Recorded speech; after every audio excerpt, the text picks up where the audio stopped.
Ndabasuje mu izina rya Yesu, amahoro y'Imana nabane namwe, nshimiye Imana ku bw'aka kanya keza yongeye kuduha, kandi nshimiye Imana ko yaturinze, turi kumva ijambo ry'Imana kugira ngo dukomeze kugira umwete wo kuryumvira, kuko kuryumva gusa ntacyo bimaze, ariko nanone kutaryumva byo ni ibindi bindi.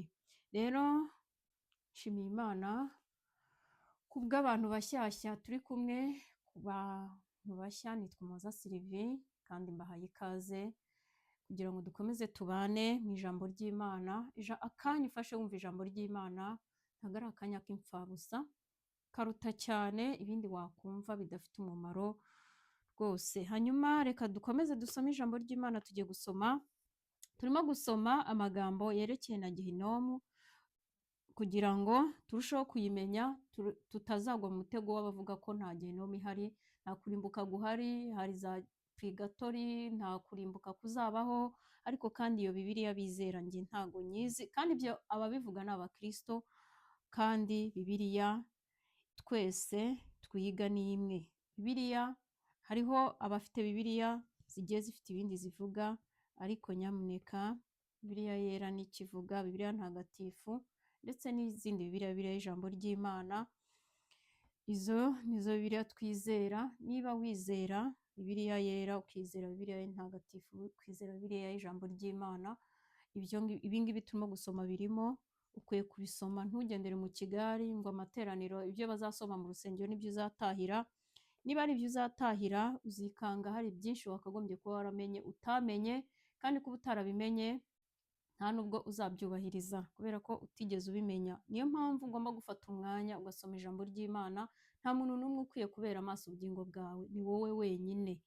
Niba uri umuntu mukuru ugejeje imyaka y'ubukuru, ni wowe wenyine ukwiye kubera amaso ubugingo bwawe, ntabwo ari umushumba wawe cyangwa undi, kuko ntabwo uzi neza umushumba wawe arimo yerekeza. Nubwo aguhagaze imbere, ariko ntabwo uzi niba arimo ajya mu ijuru koko, keretse kuba nawe yagira amahirwe akaba arimo ajyayo, ariko Bibiliya niyo idusobanurira neza umuntu urimo ujya mu ijuru uko ameze. Ugomba kuyisoma rero kugira ngo ikubere indorerwamo, hanyuma ugende wipimamo, kuko ntabwo uzipimamo wamaze gushiramo umwuka. Icyo gihe niba hari uburangazi wagize cyangwa ubunebwe bwo gusoma, uzaba ugiye gutangira gutsindwa n'ijambo ry'Imana utigeze kumenya, kandi Imana yaraguhaye kumenya gusoma. Waragiye mu materaniro inshuro nyinshi, ahubwo waragiye mu bindi bidafite umumaro, kandi iyi si nubwo tuyiriho ni iy'igihe gitoya. Mu by'ukuri naho wamara imyaka 80 ntabwo umenya ukuntu ishize, abayifite nabo ntabwo baba bibaza ukuntu ahari ishize. Njya mbibona abantu banatinya gusaza, ugasanga ntabwo yiyumvisha iyi myaka igihe yayibayeho, ariko kandi iyo wabaye mu myaka yawe yose wubaha Imana, cyangwa se kuva wamenya Imana ukabaho wubaha Imana, ntabwo ubona ko imyaka igupfiriye ubusa, ahubwo wowe ugerageza gukora ibyo ijambo ry'Imana rigusaba gukora. Hanyuma nitwa Umuhoza Sylvie. Ku bantu bashyashya tubahaye ikaze kugira ngo dukomeze dufatanye uru rugendo rw'inzira ifunganye, kuko turi guca mu nzira ifunganye kuri iyi cano. Ndetse niba hari amahirwe ufite yo kuba usengera n'ahandi, mufatanyije na bene so guca mu nzira ifunganye, kuko icamo bakeya. Uzabe maso, ukanure, witegereze, usome ijambo ry'Imana, urebe niba abantu muri kugendana, yaba mu rusengero, yaba mu magurupu ubamo runaka, niba bari guca mu nzira ifunganye cyangwa niba ariyo barimo berekeza, kuko benshi barimo baraca mu nzira ngari, babizi cyangwa batabizi, babyitayeho cyangwa batabyitayeho. Ko Satani icyo ashaka ni uko utabimenya, nuko utanabyitaho, nuko utanabyibuka, ugendera mu kigari gusa, ukaririmba ubeshya, ukaririmba wangana, ukaririmba uri umunyamatiku uvuga abantu, ukaririmba cyangwa se ukabwiriza umeze uko, yewe uri umunyamoko, ufite amoko mu mutima wawe, n'ibindi byinshi cyane Imana yanga. Kandi n'ukuri kuba bikubase bikurushije imbaraga, kandi ufite impamvu yo kuba unabifite, kuko umuntu iyo yanga umuntu umwanga, haba harimo impamvu. Niba umuntu akwanga se gute wowe ubundi utakamwanze? Ariko ntabwo ariko biri tubwira abaca mu nzira ifunganye. Aratubwira ngo niba umwanga, niba kwanga, wowe mukunde. Ntabwo byoroshye, ariko niyo mpamvu Yesu abidusaba kugira ngo tubyumvire. Nubwo bitoroshye, niwe udushoboza. Ikintu cyose kizakunanira ntuzamuryarye. Yesu abasha kureba mu mutima, uzamubwize ukuri uvuga ati ngewe gukunda uriya muntu kandi mbizi neza ko anyanga, ngewe ntabwo mbishoboye, icyakora kuko ijambo ryawe ribinsaba kandi nkaba ngukunda, icyo nifuza ari ukukumvira kugira ngo nzabane nawe bishoboze. Ni itegeko iyo ryabaye itegeko uba ugomba kuryumvira kabone n'aho ryaba riguye. Niyo mpamvu tugomba kumenya neza tugashishoza niba turi kugenda mu nzira ifunganye, kuko ingari yo irahari, yewe biranoroshye kuyinyuramo, ariko inzira ifunganye ntabwo byoroha kuyinyuramo, ariko Imana izadushoboza kuko tugomba gutwarana. Ubwami bw'Imana buratwaranirwa, ntago ari ugupfa kubwinjiramo, niko Bibiliya itubwira. Turimo turasoma ibyanditswe bivuga kuri Gehinomu kugira ngo turusheho kuyimenya, hanyuma turusheho kurwana intambara yo kugira ngo tutazajyayo, kuko izajyamo benshi ndetse n'ubu irajyamo benshi. Ku bantu twafatanyije gusoma kiriya gitabo, ibyo mvuga murabyumva. Umunsi ku wundi aho twasomaga inzasaya za Gehinomu, umunsi ku wundi yahoraga yasamuka hituramo abantu, aba ariyo barataka amanywa nijoro, aba ariyo barababaye, aba ariyo baguwe nabi. Reka dusome, tugeze ku cyanditswe Matayo ibice 10 umurongo wa 28, reka twumve uko havuga. Turasoma amagambo makeya ubundi dusoze, tuzakomeza. Matayo ibice 10 umurongo wa 28 haravuze ngo, kandi ntimuzatinye abica umubiri badashobora kwica ubugingo, ahubwo mutinye ushobora kurimburira ubugingo n'umubiri muri Gehinomu. Bishatse kuvuga iki? Ni ukuri uyu ntabwo ari umugani. Hariho abantu basoma amagambo yo mu nzira ifunganye, yaba atari yakumva nyine atabyumva neza, cyangwa se adashaka kubyinjiza mu mutima we, akagira ngo ni umugani, cyangwa se yabona benshi batabyitaho akagira ngo kuba benshi batabyitaho nuko bikuyeho ko ari ukuri, cyangwa se ko benshi bazabihanirwa.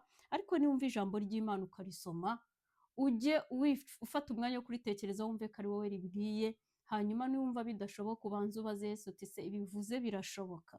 Uwo mwanya wo kubitekerezaho no gusenga, ni ukuri azagusobanurira uburyo bishoboka kandi azagushoboza, kuko abatubanjije umva barabishoboye. Ntago nzi niba dufite icyo tuzireguza. Nta kintu kidashoboka wegereye Imana ugasenga.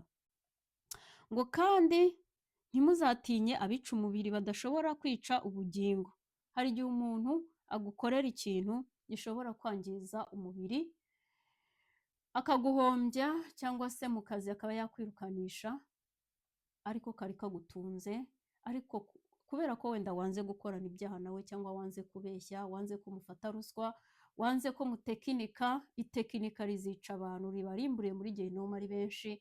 Gutanga akantu, kwakira akantu, nyamuneka abantu bararimbutse kubera ubutunzi, kubera gukunda iby'isi, kubera guhemuzwa n'ubusa, utuntu busa. Kandi nawe nubona umuntu uri gutekinika, ukwiye ukifatanya nawe, cyangwa se uzagendera mu kigari nawe, kandi nta n'icyo wakoze wowe uzize gushyigikira abanyamafuti. Ko Bibiliya iravuga ngo ntukicarane, hahirwa umuntu utagendera mu nzira y'abanyabyaha. Niba ubona hari ikigari runaka, cyangwa se abo mugendana cyangwa abo mukorana ari abanyamabi, nyamuneka itandukanye nabo, utazakubitwa inkoni kandi uzira ubusa. Rero icyo ngewe navuga ni ukuri ijambo ritubwiye ngo ntutinye. Ubushize twize ijambo rivuga ngo ukuboko kwawe, ntabwo nzi niba twararisomye cyangwa niba ari njye warisomye gusa, niba tutararisoma tuzarisoma. Ukuboko kwawe ni kugucumuza, kuguca, aho kugira ngo uzajye muri Gehinomu ufite abiri. Ntacyo bimaze ibyo ngibyo, kuko muri Gehinomu arashya ugasigarana iki? Mbibutse ko umuntu, nubwo mubona umuntu agenda, roho ikagenda, umubiri bakawushyingura hariya, mbibutse ko ari kwa kundi umuntu arota umubiri we uryamye hano, ariko akarota ari muri Amerika, kandi iyo ari muri Amerika aba afite umubiri, aba afite byose, aba yababara, yikubise hasi yababara, bamukubise inkoni yababara. Uwo nguwo rero ugenda akajya, uwo nguwo wimutse kandi umubiri we wasigaye aha, niwe ugenda akajya muri Gehinomu, gushya arashya akababara, ibintu byose ababyibuka.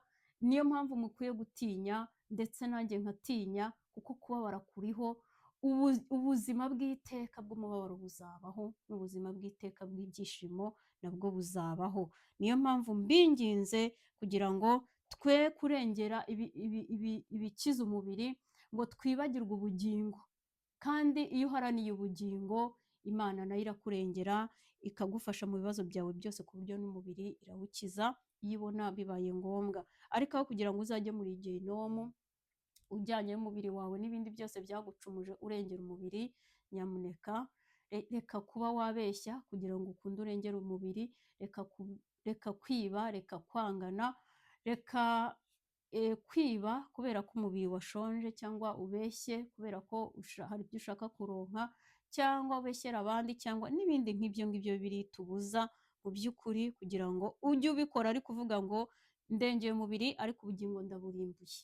Niyo mpamvu udakwiye gutinya icyica umubiri, ntugitinye, ahubwo utinye icyica ubugingo, kuko n'icyica ubugingo kizajyana na wa mubiri muri gehinomu ujye kubayo ushya.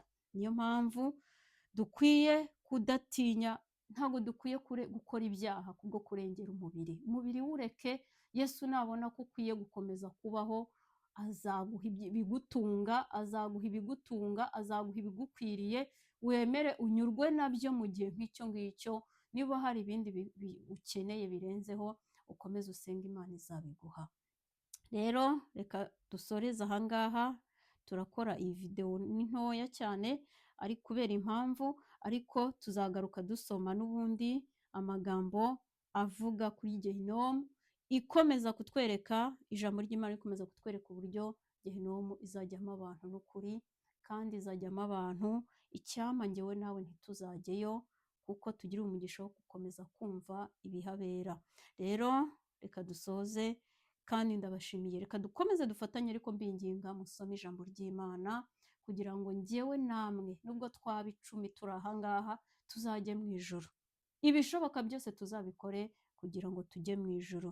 Murakoze, Imana ibahe umugisha. Reka nsoze nsenga, hanyuma dukomeze dusome, kandi dukomeze twere imbuto, dukomeze dukiranuke. Ibitugora n'ibiturushya ni byinshi, nta nubwo tuzabaho igihe tudahura nabyo, ariko Imana izadushoboza. Data, ndagushimiye kubwira ijambo ryiza uduhaye. Urakoze kongeye kutwibutsa no kuduhwiturira kutita ku bisenya